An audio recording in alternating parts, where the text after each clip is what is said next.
Indian പ്രധാനമന്ത്രി നരേന്ദ്രമോദി 2 ദിവസത്തെ ഔദ്യോഗിക സന്ദർശനത്തിനായി കുവൈറ്റിലെത്തി. വൈകിട്ട് ഇന്ത്യൻ സമൂഹത്തെ അഭിസംബോധന ചെയ്ത് പ്രധാനമന്ത്രി 26ാമത് ഗൾഫ് കപ്പ് ഫുട്ബോൾ ടൂർണമെന്റ് ഉദ്ഘാടന ചടങ്ങിൽ മുഖ്യാതിഥിയായി. കുവൈറ്റ് അമീർ അടക്കമുള്ള ഭരണാധികാരികളുമായി നാളെ കൂടിക്കാഴ്ച നടത്തും. ഇന്ത്യ കുവൈത്ത് ഉഭയകക്ഷി ബന്ധത്തിൽ പുതുചരിത്രമെഴുതിയാണ് നരേന്ദ്രമോദി ദ്വിദിന സന്ദർശനത്തിനായി കുവൈത്തിലെത്തിയത്. പ്രാദേശിക സമയം രാവിലെ 11:40 അമീർ ടെർമിനലിലെത്തിയ പ്രധാനമന്ത്രിക്ക് രാജകീയ സ്വീകരണമാണ് ലഭിച്ചത്. കുവൈത്ത് ഉപപ്രധാനമന്ത്രിയും പ്രതിരോധ ആഭ്യന്തരമന്ത്രിയുമായ ഷെയ്ഖ് ഫഹദ് യൂസുഫ് അസബാഹും വിദേശകാര്യമന്ത്രിയും ഉന്നത ഭരണ നേതൃത്വവും ഇന്ത്യൻ അംബാസിഡറും വിമാനത്താവളത്തിൽ അദ്ദേഹത്തെ സ്വീകരിച്ചു. നിക്ഷേപ സഹകരണം, ഉഭയകക്ഷി ബന്ധം എന്നിവ ശക്തിപ്പെടുത്തുന്നതിന്റെ ഭാഗമായാണ് പ്രധാനമന്ത്രിയുടെ സന്ദർശനം. കുവൈറ്റ് സിറ്റിയിലെ സെന്റ് റീജിസ് ഹോട്ടലിൽ ഇന്ത്യൻ പ്രവാസി സമൂഹം നരേന്ദ്രമോദിക്ക് ഉജ്ജ്വല സ്വീകരണമാണ് നൽകിയത്. ചടങ്ങിൽ ഇന്ത്യൻ വ്യവസായ പ്രമുഖർ, അസോസിയേഷൻ പ്രതിനിധികൾ, വിദ്യാർത്ഥികൾ എന്നിവർ പങ്കെടുത്തു. തുടർന്ന് ഉച്ചയ്ക്ക് 2:50 ഫഹദ് അൽ അഹമ്മദിലെ ഗൾഫ് സ്പൈക്ക് ലേബർ ക്യാമ്പ് പ്രധാനമന്ത്രി സന്ദർശിച്ചു. അരമണിക്കൂറോളം ഇന്ത്യൻ തൊഴിലാളികളോടൊപ്പം മോഡി ചെലവഴിച്ചു. വൈകിട്ട് 7 മണിക്ക് നടന്ന Arabian Gulf cup football tournament ഉദ്ഘാടന ചടങ്ങിലും പ്രധാനമന്ത്രി നരേന്ദ്രമോദി മുഖ്യാതിഥിയായിരുന്നു. കുവൈത്തുമായുള്ള ചരിത്രപരമായ ബന്ധത്തെ ആഴത്തിൽ വിലമതിക്കുന്നതായി പ്രധാനമന്ത്രി നരേന്ദ്രമോദി പറഞ്ഞു.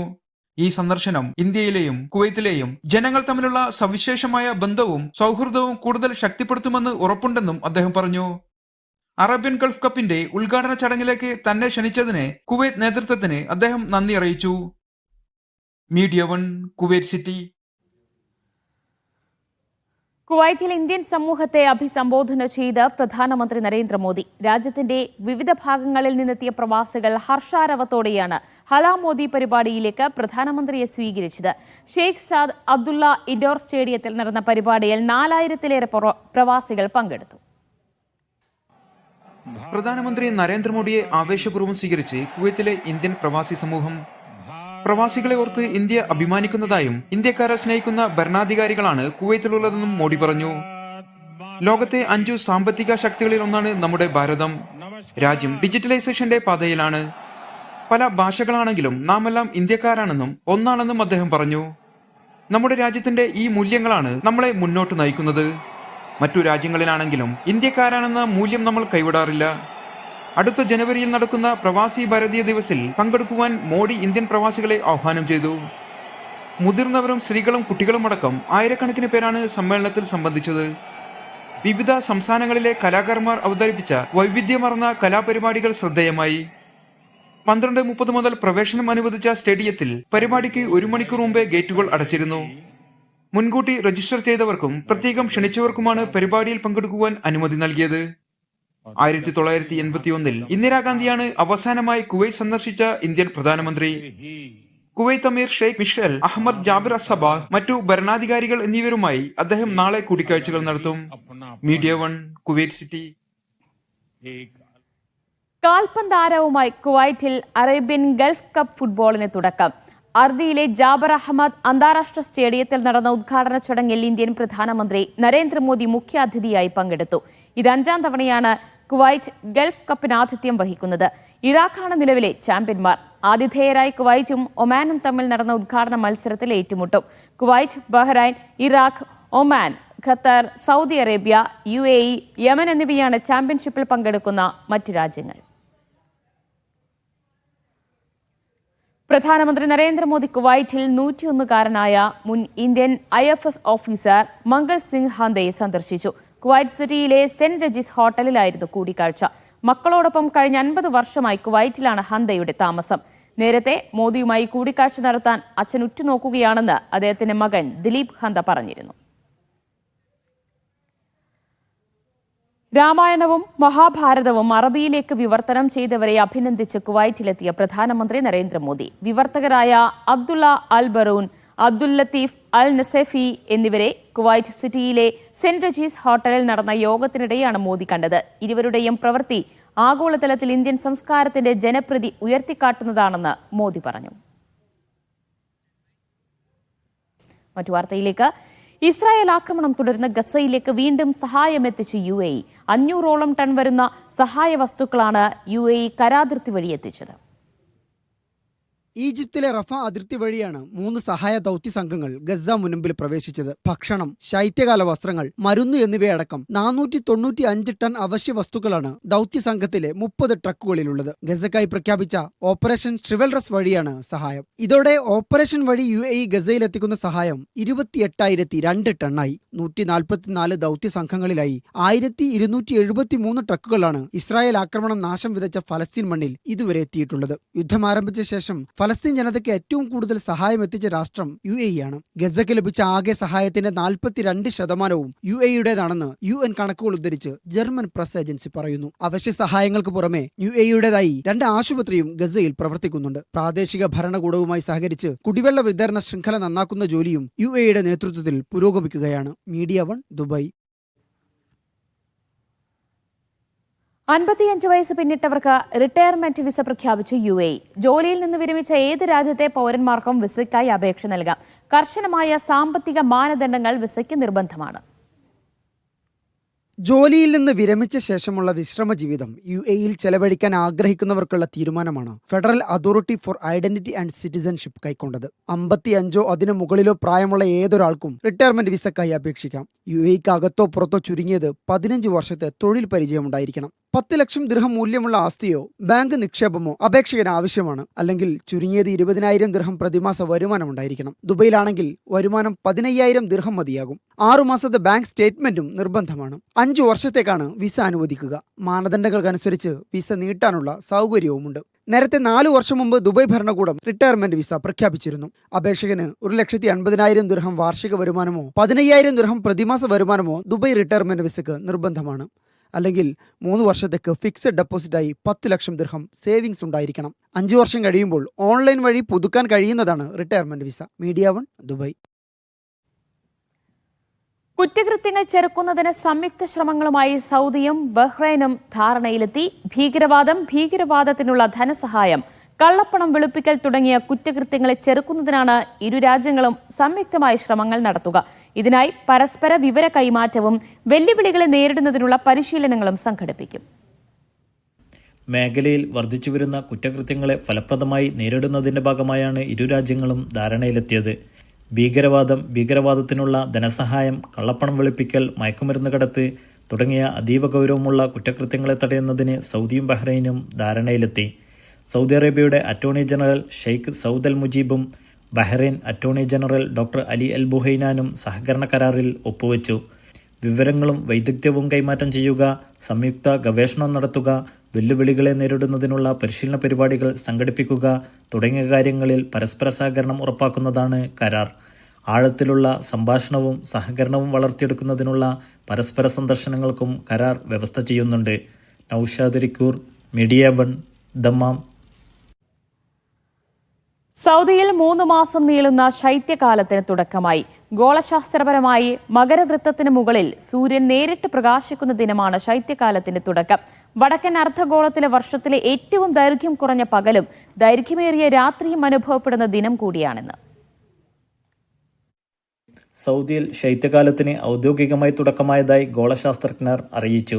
89 ദിനങ്ങൾ നീണ്ടു നിൽക്കുന്നതായിരിക്കും ഇത്തവണത്തെ ശൈത്യകാലം. ഇക്കാലയളവിൽ വടക്കൻ അർദ്ധഗോളത്തിൽ ശൈത്യവും ദക്ഷിണാർദ്ധഗോളത്തിൽ വേനലിനെയും അടയാളപ്പെടുത്തുന്നു. വടക്കൻ മേഖലയിൽ ഏറ്റവും ദൈർഘ്യമേറിയ രാത്രിയും ദൈർഘ്യം കുറഞ്ഞ പകലും അനുഭവപ്പെടുന്നതും ഇന്നാണ്. സൂര്യനും ഭൂമിയും തമ്മിലുള്ള അച്ചുതണ്ടിലെ ചരിവാണ് ഈ പ്രതിഭാസത്തെയും ഋതുക്കളെയും സൂചിപ്പിക്കുന്നതെന്ന് സൗദിയിലെ പ്രശസ്ത ഗോളശാസ്ത്രജ്ഞൻ മജീദ് അബു സെഹ്റ പറഞ്ഞു. ശൈത്യത്തിന് അറുതിയാകുന്നതോടെ പ്രതിഭാസം വിപരീതമായി മാറും. പകലുകൾക്ക് ദൈർഘ്യമേറുകയും രാത്രികൾക്ക് ദൈർഘ്യം കുറയുകയും ചെയ്യും. മാർച്ച് 20-നാണ് ശൈത്യകാലത്തിന് അറുതിയായി വേനൽക്കാലത്തിന് സൗദിയിൽ തുടക്കമാകുക. Naushad റിക്കൂർ, media 1, Dammam. 5ാമത് റിയാദ് സീസണിലേക്ക് സൗദിയിൽ ഇതുവരെ എത്തിയത് 1 കോടിയിലധികം സന്ദർശകർ. ഒക്ടോബർ 12-നാണ് റിയാദ് സീസൺ ആരംഭിച്ചത്. ജനറൽ എന്റർടൈൻമെന്റ് അതോറിറ്റിയുടെ നേതൃത്വത്തിലാണ് വിവിധ രാജ്യങ്ങൾ പങ്കെടുക്കുന്ന റിയാദ് സീസൺ നടക്കുന്നത്. 1.2 കോടി സന്ദർശകരാണ് ഇതുവരെ റിയാദ് സീസണിൽ എത്തിയത്. ഒക്ടോബർ 12-ന് ആരംഭിച്ച സീസൺ അടുത്ത വർഷം മാർച്ച് വരെ തുടരും. വിവിധ രാജ്യങ്ങൾ പങ്കാളിയാകുന്ന റിയാദ് സീസണിൽ സംഗീത പരിപാടികൾ, കലാപ്രദർശനങ്ങൾ, നാടകങ്ങൾ തുടങ്ങി നിരവധി വിനോദ പരിപാടികളാണ് നടക്കുന്നത്. 72 ലക്ഷം ചതുരശ്ര മീറ്ററിലാണ് സീസൺ വ്യാപിച്ചിരിക്കുന്നത്. 11 ലോക ചാമ്പ്യൻഷിപ്പ്, 10 ഫെസ്റ്റിവലുകൾ, മറ്റു പ്രദർശനങ്ങൾ എന്നിവയും സീസണിൽ ഉൾപ്പെട്ടിട്ടുണ്ട്. 9 രാജ്യങ്ങളുടെ സംസ്കാരം പ്രദർശിപ്പിക്കുന്ന തിയേറ്ററുകളും സംവിധാനിച്ചു. ഭക്ഷണപ്രേമികൾക്കായി സൗദി അറേബ്യയിലെ എല്ലാ പ്രദേശങ്ങളിൽ നിന്നുള്ള ജനപ്രിയ ഭക്ഷണങ്ങളും ഇത്തവണ ലഭ്യമാക്കി. റിയാദ് സീസണിന്റെ പ്രവേശന ടിക്കറ്റുകൾ വി-ബുക്ക് ആപ്പിലൂടെ ലഭ്യമാക്കിയിട്ടുണ്ടെന്നും ജനറൽ എന്റർടൈൻമെന്റ് അതോറിറ്റി അറിയിച്ചു. വ്യാജ ടിക്കറ്റുകളിൽ വഞ്ചിതരാകാതിരിക്കാൻ ആപ്പ് വഴി മാത്രമേ ടിക്കറ്റുകൾ എടുക്കാവൂ എന്നും മന്ത്രാലയം മുന്നറിയിപ്പ് നൽകി. Mishal Cherpulassery, media 1, Riyadh. അടിയന്തര സാഹചര്യങ്ങളെ നേരിടാനായി മോട്ടോർ സൈക്കിൾ ആംബുലൻസ് ആരംഭിച്ച സൗദി അറേബ്യ ആരോഗ്യ സേവനങ്ങളുടെ ഗുണനിലവാരം ഉയർത്തുന്നതിന്റെയും പെട്ടെന്നുള്ള ചികിത്സ ലഭ്യമാക്കുന്നതിന്റെയും ഭാഗമായാണ് പദ്ധതി. ആദ്യഘട്ടമെന്ന നിലയിൽ മദീനയിലായിരിക്കും സേവനം ലഭ്യമാക്കുക. അടിയന്തര മെഡിക്കൽ സേവനങ്ങൾ നിയമാനുസൃതമായി ലഭ്യമാക്കുന്നതിന്റെ ഭാഗമായാണ് പദ്ധതി. ഇതിലൂടെ ആരോഗ്യ പ്രവർത്തകർക്ക് എളുപ്പത്തിൽ അപകട സ്ഥലത്തേക്ക് എത്താനും അടിയന്തര നടപടികൾ സ്വീകരിക്കാനും കഴിയും. മോട്ടോർ സൈക്കിൾ ആംബുലൻസ് സംവിധാനത്തിലൂടെ ഒരു പരിധിവരെ ട്രാഫിക്കിനായുള്ള സമയനഷ്ടം ലഘൂകരിക്കാം. ഇടുങ്ങിയതും തിരക്കുള്ളതുമായ സ്ഥലങ്ങളിലേക്ക് വേഗത്തിലെത്താനും ഇവ സഹായിക്കും. ആദ്യഘട്ടമെന്ന നിലയിൽ മോട്ടോർ സൈക്കിൾ ആംബുലൻസ് സേവനം ലഭ്യമാക്കിയിട്ടുള്ളത് മദീനയിലാണ്. മദീനയെ വിവിധ ഭാഗങ്ങളായി വിഭജിച്ചാണ് ആരോഗ്യ പ്രവർത്തകരെ വിന്യസിച്ചിട്ടുള്ളത്. കഴിഞ്ഞ ദിവസമായിരുന്നു പദ്ധതിയുടെ ഔദ്യോഗിക ഉദ്ഘാടനം. ഉയർന്ന നിലവാരമുള്ള പരിശീലനം നേടിയ മെഡിക്കൽ വിദഗ്ധരാണ് ആംബുലൻസുകളുമായി സേവനം നടത്തുന്നത്. അടിയന്തര സാഹചര്യങ്ങളെ കൃത്യമായി നേരിടാനും ഇവർക്ക് പരിശീലനം ലഭിച്ചിട്ടുണ്ട്. Mishal Cherpulassery, media 1, Riyadh. UAE-യുടെ ദേശീയ റെയിൽവേ ശൃംഖലയായ ഇത്തിഹാദ് റെയിൽ പാസഞ്ചർ കോച്ചുകളിലെ സൗകര്യങ്ങൾ പുറത്തുവിട്ടു. ഒരേ സമയം 400 പേർക്ക് യാത്ര ചെയ്യാൻ കഴിയുന്ന വിധമാണ് ഇത്തിഹാദിന്റെ പാസഞ്ചർ ട്രെയിനുകൾ സജ്ജീകരിച്ചിരിക്കുന്നത്. ഇത്തിഹാദ് റെയിൽ പുറത്തുവിട്ട വീഡിയോയിലാണ് വരും വർഷങ്ങളിൽ സർവീസ് ആരംഭിക്കുന്ന പാസഞ്ചർ കോച്ചുകളിലെ സൗകര്യം വ്യക്തമാക്കിയത്. അബുദാബിയുടെ സൗദി അതിർത്തി മുതൽ ഫുജൈറ വരെ നീളുന്നതാണ് ഇത്തിഹാദ് റെയിൽ സർവീസ്. ഫുജൈറ കടന്ന് അൽഹിജർ എന്ന പേരിൽ ഒമാനിലെ സൊഹാറിലേക്കും ഈ റെയിൽ ശൃംഖല നീളുന്നുണ്ട്. ഇത്തിഹാദ് റെയിലിൻ്റെ ബിസിനസ് ക്ലാസ് കോച്ചുകളിൽ 16 സീറ്റുകളുണ്ടാകും. ഇക്കണോമി ക്ലാസ് കോച്ചിൽ 56 പേർക്ക് ഇരുന്ന് യാത്ര ചെയ്യാം. അത്തരത്തിൽ മൊത്തം 400 പേർക്ക് യാത്ര ചെയ്യാനാണ് ഇത്തിഹാദ് ട്രെയിനുകളിൽ സൗകര്യമുണ്ടാവുക. യാത്രക്കാർക്ക് ട്രെയിനുകളിൽ കാറ്ററിംഗ് ഉൾപ്പെടെയുള്ള മറ്റ് സേവനങ്ങളും ലഭ്യമായിരിക്കുമെന്ന് വീഡിയോ വ്യക്തമാക്കുന്നു. Media 1, Dubai. സൗദിയിലെ റിയാദിൽ ഒന്നിനു പിറകെ 20ഓളം വാഹനങ്ങൾ കൂട്ടിയിടിച്ച് ഒരാൾ മരിച്ചു, 10 പേർക്ക് പരിക്കേറ്റു. അപകട സ്ഥലത്തെ വീഡിയോ ദൃശ്യങ്ങൾ പുറത്തുവന്നു. റിയാദിൽ നിന്നും മക്കയിലേക്ക് പോകുന്ന വഴിയിൽ ഖിദിയയ്ക്ക് അടുത്തുള്ള ഇറക്കത്തിലാണ് അപകടം. സംഭവത്തിൽ പോലീസ് അന്വേഷണം തുടങ്ങിയിട്ടുണ്ട്. അപകട കാരണം വ്യക്തമായിട്ടില്ല. അപകടത്തെ തുടർന്ന് ഹൈവേയിൽ ഗതാഗതം തടസ്സപ്പെട്ടിരുന്നു. ചിലരെ വാഹനം വെട്ടിപ്പൊളിച്ചാണ് പുറത്തെടുത്തത്. വാർത്തയിലേക്ക്. സംസ്ഥാന ചലച്ചിത്രമേളയിൽ അവാർഡുകൾ വാരിക്കൂട്ടിയ ഫെമിനിച്ചി ഫാത്തിമയ്ക്ക് UAE-യിലെ റാസ് അൽ ഖൈമയിൽ വിജയാഘോഷം. നടൻ ആസിഫ് അലി, ഫെമിനിച്ചി ഫാത്തിമയുടെ നിർമ്മാതാവ് KV താമർ തുടങ്ങിയവർ കേക്ക് മുറിച്ച് ആഹ്ലാദം പങ്കുവച്ചു. താമർ സംവിധാനം ചെയ്യുന്ന പുതിയ ചിത്രത്തിന്റെ ഷൂട്ടിംഗ് ലൊക്കേഷനിലായിരുന്നു ആഘോഷം. താമറിന്റെ ആദ്യ സിനിമയായ 1001 നുണകളുടെ സ്പോട്ട് എഡിറ്ററാണ് ഫെമിനിച്ചി ഫാത്തിമയുടെ സംവിധായകൻ ഫാസൽ മുഹമ്മദ്. 1001 നുണകളിൽ അഭിനയിച്ച ഷംലിയാണ് ഫെമിനിച്ചി ഫാത്തിമയിലെ നായിക.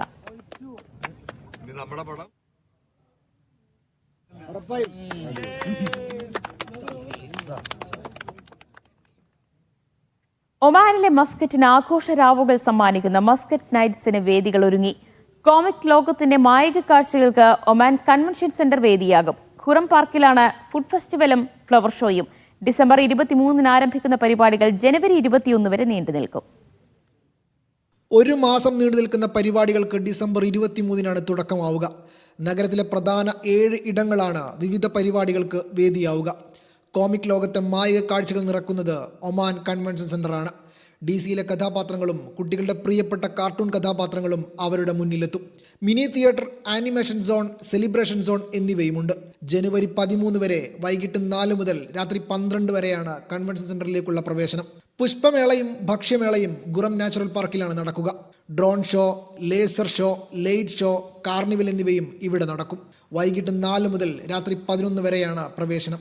പൈതൃക ഗ്രാമത്തിന് വേദിയാവുക അൽ നസീം പബ്ലിക് പാർക്കാണ്. അന്താരാഷ്ട്ര സർക്കസ്, ഇലക്ട്രിക് ഗെയിം, തിയേറ്റർ പ്രകടനങ്ങൾ, വെടിക്കെട്ട്, കുട്ടികളുടെ കാർ ട്രാക്ക് എന്നിവയ്ക്ക് അൽ നസീം പാർക്കും അമിരത് പാർക്കും വേദിയാവും. വാണിജ്യ ഉൽപ്പന്നങ്ങളുടെ പ്രദർശനവും ഇവിടെയാണ്. 700-ലധികം ചെറുകിട ഇടത്തരം സംരംഭങ്ങൾ തങ്ങളുടെ ഉൽപ്പന്നങ്ങളുമായി പ്രദർശനത്തിനെത്തും. ഒമാനിലെ വിവിധ രാജ്യങ്ങളെ പ്രതിനിധീകരിക്കുന്ന എംബസികളുടെ സ്റ്റാളുകളും ഉണ്ടാവും. ഒമാൻ ഓട്ടോമൊബൈൽ അസോസിയേഷൻ, സൂറൽ ഹദീദ് ബീച്ച്, വാദി അൽ കൗദും സാഹസിക വിനോദങ്ങൾക്ക് വേദിയാവും. ഇനി മസ്കത്തിന് ആഘോഷത്തിന്റെ രാവുകളാണ്. Media 1 Muscat. നാട്ടിലെ പ്രവാസികൾക്കായി പ്രവർത്തിക്കുന്ന KSR ഹെൽപ്പ് ഡെസ്കിന്റെ 1ാം വാർഷികാഘോഷം സംഘടിപ്പിച്ചു.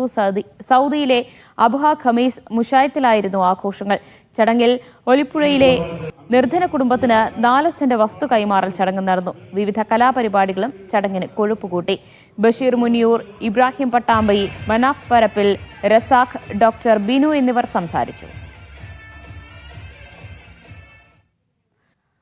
ഒമാനിലെ സീബ് ഇന്ത്യൻ സ്കൂൾ നടത്തിയ രക്ഷിതാക്കളുടെ ഫുട്ബോൾ ടൂർണമെന്റിൽ ഗെയിമർ സോൺ FC ജേതാക്കളായി. സ്കൂളിലെ കുട്ടികളുടെ രക്ഷിതാക്കൾ 7 ടീമുകളായാണ് മത്സരത്തിൽ പങ്കെടുത്തത്. ഡോക്ടർ സിദ്ദീഖ് മങ്കട മുഖ്യ അതിഥിയായിരുന്നു. Oman hockey chairman adviser Shakuntala Boppanna, school principal Alexy Joseph തുടങ്ങിയവർ സംബന്ധിച്ചു. ഒമാനിലെ മസ്കറ്റിൽ സഹം ചാലഞ്ചേഴ്സ് ക്രിക്കറ്റ് ക്ലബിന്റെ 8ാമത് ക്രിക്കറ്റ് ടൂർണമെന്റിന്റെ ട്രോഫി പ്രകാശനവും ടൂർണമെന്റ് ലോട്ടിംഗും സോഹാറിലെ മലബാർ പാലസ് റെസ്റ്റോറന്റ് ഹാളിൽ വെച്ച് നടന്നു. ടൂർണമെന്റ് സ്പോൺസർമാരും സഹം ചാലഞ്ചേഴ്സ് ടീം അംഗങ്ങളും ചേർന്ന് ട്രോഫി പ്രകാശനം ചെയ്തു. ബത്തിന മേഖലയിലെ 20 പ്രമുഖ ടീമുകൾ പങ്കെടുക്കുന്ന ടൂർണമെന്റ് ഈ മാസം 27-നാണ് നടക്കുക. സഹം ചാലഞ്ചേഴ്സ് ക്രിക്കറ്റ് ഗ്രൗണ്ടിലും ഫലജിലെയും സനായയിലെയും ഗ്രൗണ്ടുകളിലുമാണ് ടൂർണമെന്റ് നടക്കുക. റംസാൻ അലി, തിലാൽ മൻസൂർ, ഫഹദ് സൈഹൂത്ത്, നിയാസ്, സുഭാഷ് പതിയത്ത്, ഷാദു എന്നിവർ സംസാരിച്ചു. ഖത്തർ ദേശീയ ദിനത്തോടനുബന്ധിച്ച് OICC ഇൻകാസ് മലപ്പുറം ജില്ലാ കമ്മിറ്റി ഏഷ്യൻ മെഡിക്കൽ സെന്ററുമായി സഹകരിച്ച മെഡിക്കൽ ക്യാമ്പ് സംഘടിപ്പിച്ചു. 500ഓളം പേർ ക്യാമ്പിന്റെ ഭാഗമായി. പത്തനംതിട്ട DCC പ്രസിഡന്റ് സതീഷ് കൊച്ചുപറമ്പിൽ ഉദ്ഘാടനം ചെയ്തു. നൌഫൽ കട്ടുപാറ അധ്യക്ഷത വഹിച്ചു. ജനറൽ സെക്രട്ടറി ജാഫർ കമ്പാല സ്വാഗതവും ഇർഫാൻ പകര നന്ദിയും പറഞ്ഞു. Youth forum Qatar Naseem health കെയറുമായി ചേർന്ന് നടത്തിയ ഫിറ്റ്നസ് ചാലഞ്ചിലെ വിജയികളെ അനുമോദിച്ചു. Youth forum president Binshad Punathil ഉദ്ഘാടനം ചെയ്തു. Naseem health care assistant general manager Irshad, marketing manager Sandeep G Warrier എന്നിവർ മുഖ്യാതിഥികളായിരുന്നു. 700-ലധികം പേർ പങ്കെടുത്ത സ്റ്റെപ്പ് ചലഞ്ചിൽ 5 ലക്ഷം ചുവടുകൾ പൂർത്തിയാക്കിയ 73 പേരെ ആദരിച്ചു. ആദ്യ സ്ഥാനങ്ങളിലെത്തിയ 10 പേർക്ക് പ്രത്യേക സമ്മാനങ്ങളും നൽകി. ഖത്തർ അമീറിന്റെ ജീവൻ തുടിക്കുന്ന ചിത്രങ്ങളുമായി അമീർ പോർട്രേറ്റ് പ്രദർശനത്തോടനുബന്ധിച്ച് അമീറിന്റെ തത്സമയ ചിത്രരചനയും നടന്നു. ആർട്ട് ഫാക്ടറിയുടെ നേതൃത്വത്തിൽ നടന്ന മത്സരത്തിൽ 19 രാജ്യങ്ങളിൽ നിന്നുള്ള കലാകാരന്മാർ പങ്കെടുത്തു.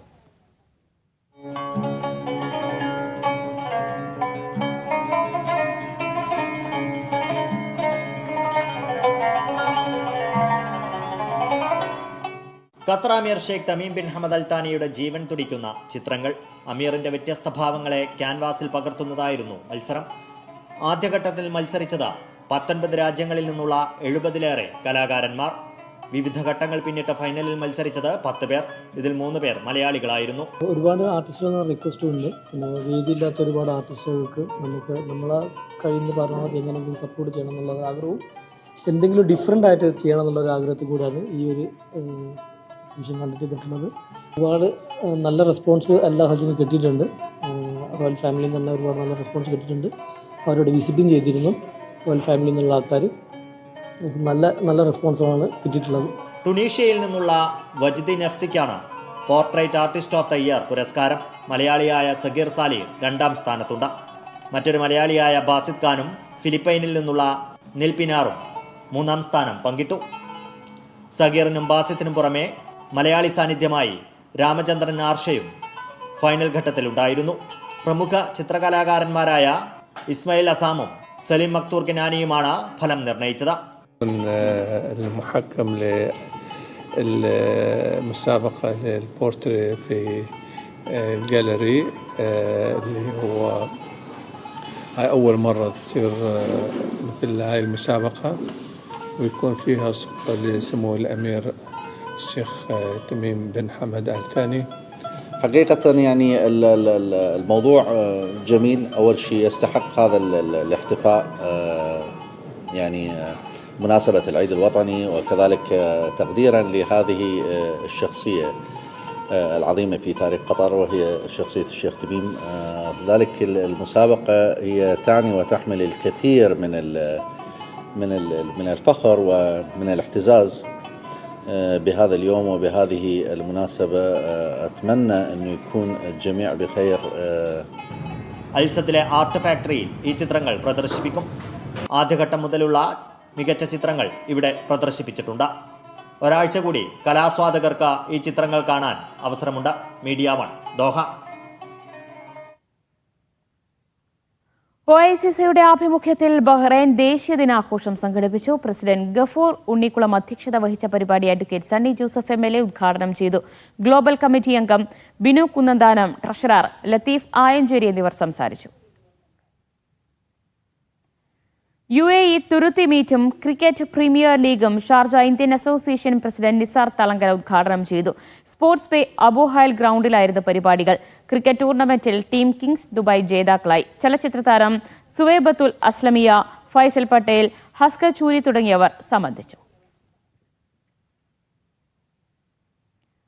അപൂർവ ഇനത്തിൽപ്പെട്ട മൂർഖൻ പാമ്പിനെ സൗദിയിൽ കണ്ടെത്തി. വടക്കൻ അതിർത്തി പ്രവിശ്യയിലെ മരുപ്രദേശത്താണ് ഇവയുടെ സാന്നിധ്യം കണ്ടെത്തിയത്.